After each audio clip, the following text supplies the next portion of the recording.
የአርበኞች ግንቦት ሰባት የአንድነትና ዲሞክራሲ ንቅናቄ ሊቀመንበር ዶክተር ብርሃኑ ነጋ በአሁኑ ወቅት እዚህ ዩናይትድ ስቴትስ ይገኛሉ። በቅርቡ በወቅቱ የኢትዮጵያ ሁኔታ ላይ ለአውሮፓ ፓርላማ አባላት ማብራሪያ ለመስጠት ብራስልስ እንደነበሩም ተዘግቧል። ዶክተር ብርሃኑን ወደ ዋሽንግተን ያመጣቸው ጉዳይ ምንድን ነው? በኢትዮጵያ መንግስት በአሸባሪነት መፈረጃቸው በጉዟቸው ላይ ችግር ፈጥሮ ይሆን? ድርጅታቸው አርበኞች ግንቦት ሰባት ንቅናቄ የወቅቱን በኦሮሚያ እየተካሄደ ያለውን ተቃውሞ እንቅስቃሴስ እንዴት ያየዋል? የሚሉትን ጥያቄዎች ጨምሮ ሰለሞን ክፍሌ ከዶክተር ብርሃኑ ጋር ባደረገው አጭር ቆይታ የተመለከታቸው ጭብጦች ናቸው። ወደ ውይይቱ የመጀመሪያ ክፍል እንዝለቅ። እስቲ አስቀድመው ሁለገብ ትግል እያካሄድ ነው ከምትሉበት አካባቢ ወደዚህ ወደ ዩናይትድ ስቴትስበትን ምክንያት ቢነግሩን። ወደ ዩናይትድ ስቴትስም ሆነ ወደ ሌሎች ሀገሮች የምንሄድባቸው ስራዎች አሉ። ባለፈው ጊዜ እንደምታውቀው አውሮፓ ነበርኩ ለስራ። አሁንም የተለያዩ ስራዎች ስላሉን ለእነኛ ስራዎች መጥቻለሁ። ወደፊትም እመጣለሁ። ትግሉ የሚካሄድባቸው መስኮች ሰፊ ናቸው። በእነኚህ ቦታዎች ሁሉ መገኘት አስፈላጊ ሆኖ ሲገኝ እገኛለሁ። እርስዎ የአርበኞች ግንቦት ሰባት የአንድነትና ዲሞክራሲ እንቅስቃሴ ሊቀመንበር ዶክተር ብርሃኑ ነጋ በኢትዮጵያ መንግስት በአሸባሪነት ተፈርጀዋል። መሳሪያ አንስተው መንግስትን በኃይል ለማስወገድ ይንቀሳቀሳሉ በሚል ነው በአሸባሪነት የተፈረጁት።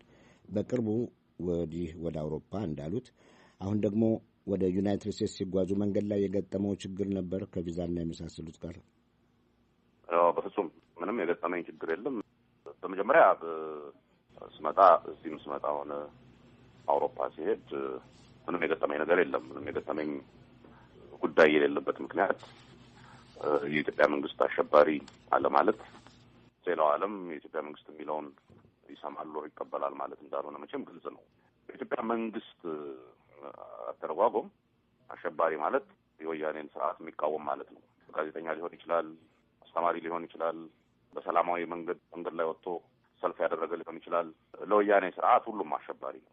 አንድ ነገር መታወቅ ያለበት አይ ቲንክ ህዝቡን በግልጽ ቢያውቁ ጥሩ ይመስለኝ፣ ወያኔን መቃወም ብቻ ሳይሆን ወያኔን በመሳሪያም በታገዘ ትግል መቃወም አሸባሪ አያሰኝም። አሸባሪ ማለት ፍጹም ሰላምተኛ የሆኑ ሰዎችን፣ ምንም ጉልበት የሚባል ነገር የሌላቸውን ሰዎች፣ ሰላማዊ ሰዎችን ያለምንም መሰረት ዝም ብሎ የሚገድል፣ የሚያጠፋ፣ የሚጨፈጭፍ ማለት ነው እና በዚህ የአሸባሪነት ትርጉም የዓለም ህዝብ ሆነ እነኚህ የውጭ ሀገር መንግስታት እንዲህ አይነት በማህበረሰብ ላይ ሽብር የሚፈጥርን ስርዓት በመሳሪያ እንኳን መታገል በዚህ በአሜሪካ የነጻነት ትግል ወቅት እነሱም በግልጽ ያስቀመጡት ነው።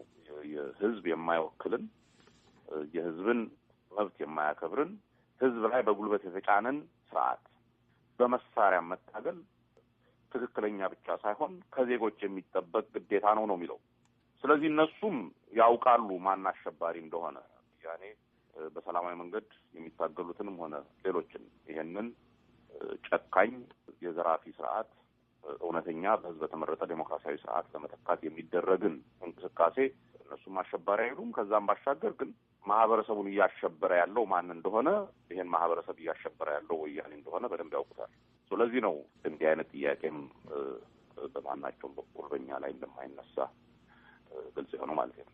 ወደ ቀጣይ ጥያቄ መንደርደሪያ እንዲሆነ የነበር ጉዞውን በተመለከተ ችግር ገጥሞት ከሆነ ወይም ያደረጉት ጥንቃቄ ለማወቅ የፈለግኩት የአርበኞች ግንቦት ሰባት አመራር አባል አቶ አንዳርጋቸው ጽጌን ላንሳቦ በምን ሁኔታ ላይ እንደሚገኙ ትከታተላላችሁ? በአንድ ፕሮግራማችን ላይ የኢትዮጵያ ውጭ ጉዳይ ሚኒስትር ዶክተር ቴድሮስ አድሃኖም ሲናገሩ አቶ አንዳርጋቸው ጽጌ በእስር ቤት ችግር እንደሌለባቸው እንዲያውም ስለ ከተማዋ ልማት እያዞሩ እንደሚያሳዩአቸውና ላፕቶፕ ተሰጥተው መጽሐፍ እየጻፉ እንደሆነ ነበር የተናገሩት። በወቅቱ የእናንተን አስተያየት በዚህ ላይ ማግኘት አልቻልንም ነበር።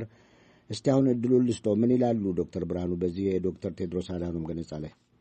ቴዎድሮስ አድሃኖም የሚለውን ነገር ቴዎድሮስ አድሃኖም ብቻ አይደለም፣ ማንም የዚህ ስርዓት ቁንጮ የሚለውን ነገር እውነት ነው ብቻ ሳይሆን እውነት ሊሆን ይችላል ብሎም ገምቶ መቀበል በጣም አስቸጋሪ እንደሆነ ይታወቃል። በኢትዮጵያ ውስጥ በዚህ ስርዓት ውስጥ እስረኞች በምን ሁኔታ እንደሚጠበቁ፣ ምን አይነት አካላዊም ሆነ ስነ አእምሮአዊ ሰቆቃ እንደሚፈጸምባቸው በተደጋጋሚ የቀረበ ሲነገር የቆየ ነው። ስለዚህ አንዳርጋቸውን ለማሰር ያን ያህል በብዙ ሚሊዮን የሚቆጠር ገንዘብ አውጥተው እንትን ያደረጉ ሰዎች እጃቸው ከገባ በኋላ እንደ እንቁላል ተንከባክበነዋል ቢሉ ይሄንን የሚሰማ ያለ አይመስለኝም። እኛም እንግዲህ ከዚህ በፊት የቀረቡትንም ሪፖርቶች ከእንግሊዝ ኤምባሲም አካባቢ የነበሩ ሰዎች ሄደው ያዩት ተናገሩት ከፍተኛ የሆነ በተለይ ስነ አእምሮአዊ ሰቆቃ እንደሚደርስበት ነው የምናውቀው። አሁን ባለበት ሁኔታ በሳምንት አንድ ጊዜ ቤተሰብ እንደሚያየው በተለይ አባቱ እንደሚያዩት እናውቃለን።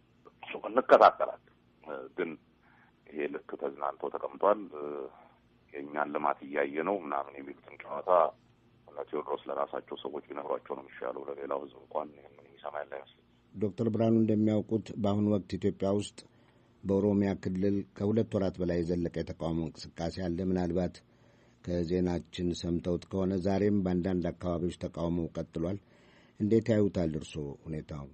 በሁለት መልኩ ነው ማየው። አንደኛው በእውነት በተወሰነ ደረጃ ወያኔ የፈጠረው ዘውግ ላይ መሰረት ያደረገ የፖለቲካ ስርዓት በፍጹም ሰስቴናብል ያልሆነ እንደሆነና በፍጹም ሊቀጥል የማይችል እንደሆነ በግልጽ እያየን ያለንበት ሁኔታ ነው። ይህንን ብለው በኦሮሚያ አካባቢ የሚደረገው ጥያቄ ብቻ ሳይሆን እንደምታውቀው ግጭት የሌለበት የኢትዮጵያ አካባቢ አለ ለማለት በጣም ያስቸግራል። በጋምቤላ ውስጥ ከዚህ በፊት ሲደረግ ከነበረው የዘር ጭፍጨፋ ባሻገር እንደገና ከፍተኛ ግጭት ነው። በሶማሌ ክልል አሁን ኢሳና የማንነት ጥያቄ ተብሎ የሚነሳል። በጎንደር በቅማንትና በአማራ ሆን ተብሎ የሚፈጠር ልዩነት አለ።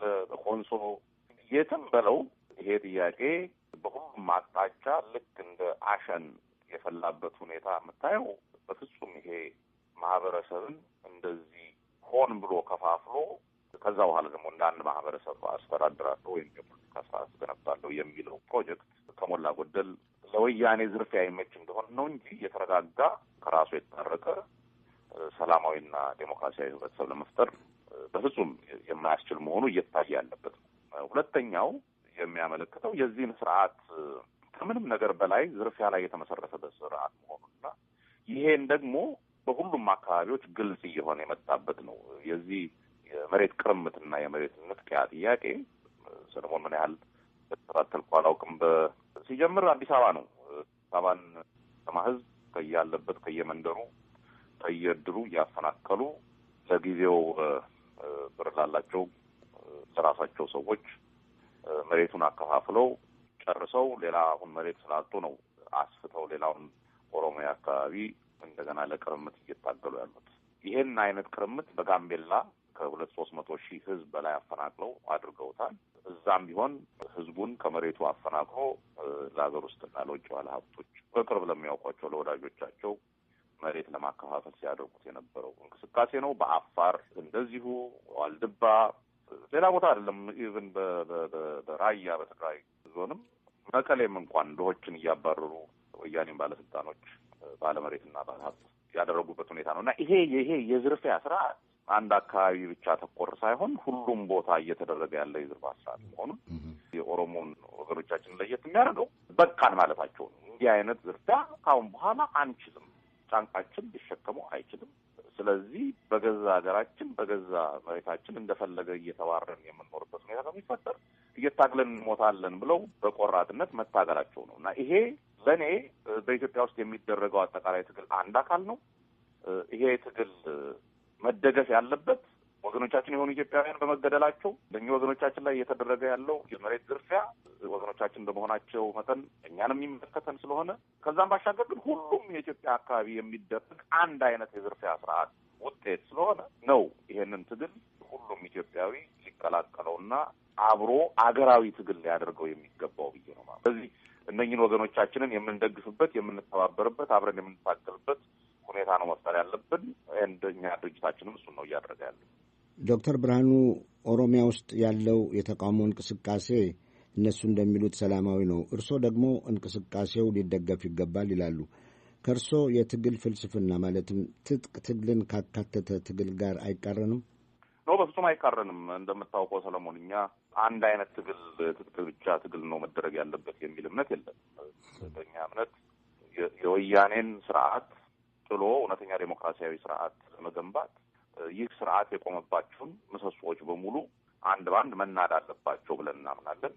ከነኚህ ምሰሶዎች አንዱና ዋናው የወያኔ የመከላከያና የደህንነት ተቋም ነው። እሱን ማፍረስና እሱን መታገል ያስፈልጋል ብለን እናምናለን። ከዛ ባሻገር ግን የቆመበትን የኢኮኖሚ መሰረት መናድ አስፈላጊ ነው ብለን እናምናለን። በዚህ ዙሪያ በህዝባዊ እምቢተኝነት ሊሰሩ የሚችሉ ብዙ ይህንን የኢኮኖሚ መሰረት ለመናድ የሚደረጉ እንቅስቃሴዎች ሊኖሩ ይችላሉ ብለን እናምናለን። በአጠቃላይ ይሄ ህዝብ አልገዛም የሚልበት ከመሳሪያም ውጭ አልገዛም የሚልበት የህዝባዊ እምቢተኝነት ትግል ማድረግ አለበት ብለን እናምናለን። ይሄንን ደግሞ እኛም እያደረግነው ነው። እኛም በዚህ ዙሪያ እያደራጀን ነው። አርበኞች ግንቦት ሰባት እንደ ድርጅት አንድ አይነት ትግል ብቻ ሳይሆን ሁሉን አይነት ትግል መደረግ አለበት ብሎ ነው የሚያምነው። ለዚህ ነው የእኛ ትግል አካልም ብለን የምንወስደው። በየትኛውም አይነት ሁኔታ በኢትዮጵያ ውስጥ የሚደረግ ትግል የጋራ ትግላችን አካል ነው ብለን ነው የምናስበው። እኛ ኖርንበትም አልኖርንበትም፣ እኛ አደራጀነውም አላደራጀነውም፣ ዓላማው ኢትዮጵያን እውነተኛ ዴሞክራሲያዊት አገር ለማድረግና ይሄንን ላያችን ላይ እንዳልቅጥ ተጣብቆ እየዘረፈ ያለን በእውነት በሚገርም ሁኔታ አገር የሚያጠፋና የሚሸጥ ስርዓት ነው። በሁሉም መልክ የመታገል የሁላችንም ጉዳይ። አድማጮች፣ ዶክተር ብርሃኑ ነጋ በውይይታችን ላይ ላነሷቸው ነጥቦች ከኢትዮጵያ መንግሥት በኩል ምላሽ ለማግኘት ሞክሬያለሁ። ወደ መንግሥት ኮሚኒኬሽን ጉዳዮች ጽሕፈት ቤት ኃላፊ ሚኒስትር አቶ ጌታቸው ረዳ እንዲሁም ወደ ውጭ ጉዳይ ሚኒስቴር ቃል አቀባይ አቶ ተወልደ ሙሉጌታ ቢሮ ስልኮች ደውዬ ነበር። ምላሽ አላገኘሁም። በዶክተር ብርሃኑ ነጋ በዛሬው ውይይት ለተነሱና በቀጣዩ ሁለተኛው ዝግጅት ለሚሰጡ አስተያየቶች ምላሽ ለማግኘት ጥረቴ ወደፊትም ይቀጥላል። በተለይ በኦሮሚያ ክልል ያለውን ሁኔታ አስመልክቶ ግን ከኢትዮጵያ መንግሥት አንድ ከፍተኛ ባለሥልጣን ባለፈው ሳምንት ቅዳሜ የተሰጠ መግለጫ መኖሩን ላስታውስ እፈልጋለሁ። በኦህዴድ ምክትል ሊቀመንበርና በኢትዮጵያ ካቢኔ በምክትል ጠቅላይ ሚኒስትር ማዕረግ የመልካም አስተዳደር ዘርፍ አስተባባሪዋ ወይዘሮ አስቴር ማሞ በወቅቱ እንደተናገሩት በኦሮሚያ ክልል የተከሰተው ብጥብጥና ሁከት ዋነኛ መንስኤ የመልካም አስተዳደር ችግር ነው። ይህም አስተያየት በክልሉ የተካሄደ ግምገማ ውጤት ነው ብለዋል።